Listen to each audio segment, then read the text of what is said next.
One separate series within the same playoffs after going down 0-2 in those series. The Memphis Grizzlies trying to change history. They came back from 0-2 down this year to beat the Clippers in the playoffs. They're down 0-2 to San Antonio this year. They're back in Memphis, though, and in the first quarter, check out the defense of Mike Conley. Hustling for the steal later. Mike Conley gets the steal and goes all the way in for the layup there. That's a nice play. Memphis up 12-5, and then another turnover for San Antonio results in that basket right there from Tony Allen. San Antonio had 8 turnovers in the opening quarter. Conley had 5 steals in the game. Jared Bayless knocks down a 3, and Greg Popovich sees one problem. What happened offensively in that period? Turnovers. What about on the defensive end? They had their most productive quarter. What'd you see there? Turnovers. Yeah, turnovers, I think, is what Greg Popovich is trying to say. That may have been the problem. And then, well, for Memphis, it turns into a problem. They turn it over. Kawhi Leonard gets the jam on the other end, and Memphis' lead, well, they're still up by 14 later. Tony Parker knocks down the jumper. That cuts the lead down to 9, 11 of 22 from the field for Parker later.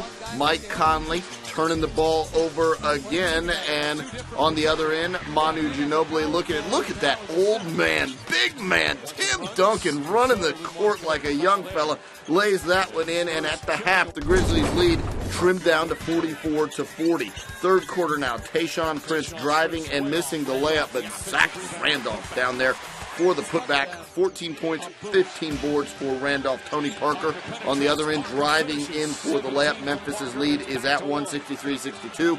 Parker at a game-high 26. Danny Green in the corner. This, the only made basket of the night for Green, but it puts San Antonio up 67-65, their first lead of the night.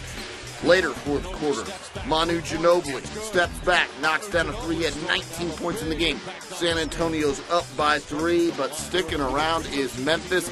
Quincy Pondexter knocks down a 3, 15 big points off the bench. That ties it at 75 off the inbounds. Pondexter finds Marc Gasol for the huge mash.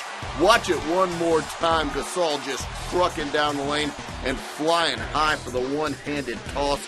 16 points on the game for Gasol. Beautiful ball movement from San Antonio leads to a Ginobili land. He was 5 of 9 from the field. San Antonio up by 1, just over a minute to go. Marc Gasol, tough shot, friendly rim. Memphis in front, 85-84. Under a minute to go now. San Antonio, Memphis tied at 86 apiece. This is Ginobili with an open 3, and it's no good. Memphis gets the rebound. They call timeout. The Grizzlies could trim their deficit in the series down to 2-1. They'll have the last shot. It comes courtesy of Mike Conley driving to the basket, but not even close. This game goes into overtime. Watch it one more time. Conley having to go up high over Tiago Splitter, playing some good defense and just couldn't get the angle, so he misses the shot, and the game goes into overtime, and the veteran Spurs doing what they always do.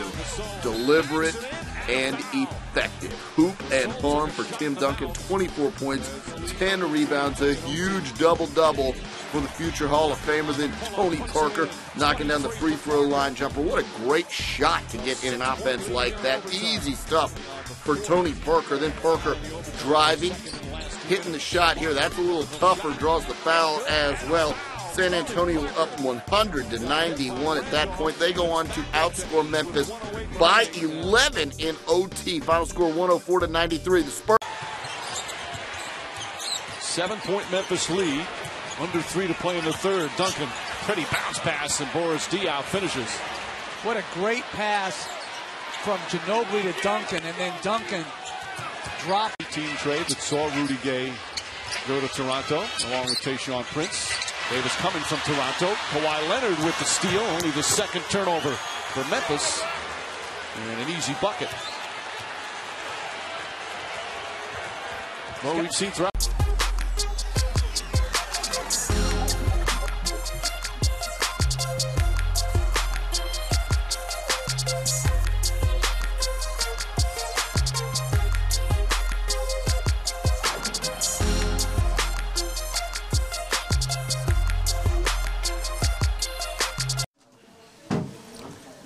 You kind of anticipate a run or a start like that when you come back home and the team's down 2-0. You try to talk about it, you try to prevent against it, and sure enough, it happens. Yeah, we get pulled, and we're all trying to play hard. Their energy's there. They make the plays. But we use the entire 48. We continue to play. We continue to grind and get back into it. And halftime, we're as close as we're pretty close, and then it turns into a game, and we play from there. Timmy, this is your fourth overtime game of this playoff season, and you've won two of the first three. Do you have a good feeling going into overtime with that experience? We have a good feeling overall going into overtime from the experience we have and the team that we have. But obviously, winning the last one and winning a couple of them helps your confidence. But being down like we did in the first quarter, we were more comfortable going into this overtime, I think, than we were the last one where we gave up a lead and they seemed like they had the momentum. Do you guys always feel like you can out-execute people? It's one of our strengths, yeah. It's one of our strengths. As I said, we've been together for a long time, and we have a lot of plays to work from and a lot of experience to work from. And when Pop can call things on the fly that he doesn't have to call a timeout and draw up every time, it helps. How good does this feel when you consider last year's Western Conference Finals? That you've gotten over that. Yeah. We again, another thing we talked about, being up 2-0 and giving up that first one and saying, "Oh, okay, it's all right. Well, let's just get the next one." Real focused on trying to get this one, and just glad that we did. Tim, Pop said that you feel a responsibility in these overtimes. It sure seems like the last two times you've taken on a lot of added pressure, added responsibilities. The ball's found its way into your hand. What's your mindset in these overtime sessions?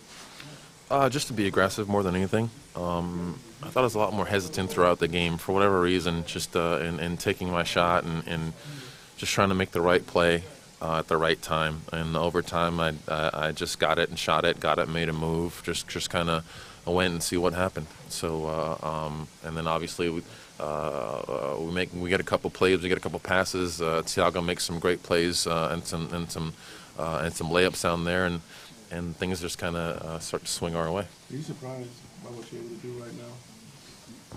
At your age, you're supposed to be declining. I'm surprised at what I'm able to do. I'm just here to play, man. I'm not worried about how old I am or whatever it may be. I'm very focused on having another opportunity to make it to a championship and try to win one. That's all. What would that mean to you? Move for Tony. Tim, for the second consecutive game, your start in overtime helped seal the deal. How much of that is you being aggressive or your team or the ball finding you? You know what? Just playing in the system and getting shots where they were. I think I was hesitating a little too much throughout the game, shooting the ball. Overtime, I tried to attack a little more, get the first shot off, and then I got a second one going to the basket.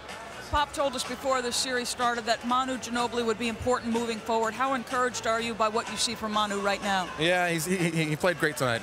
You know what? We're going to need him to play well if we want to continue on this run. So Tony's obviously playing well. Manu and I haven't played great for the start of this series, but a good performance tonight.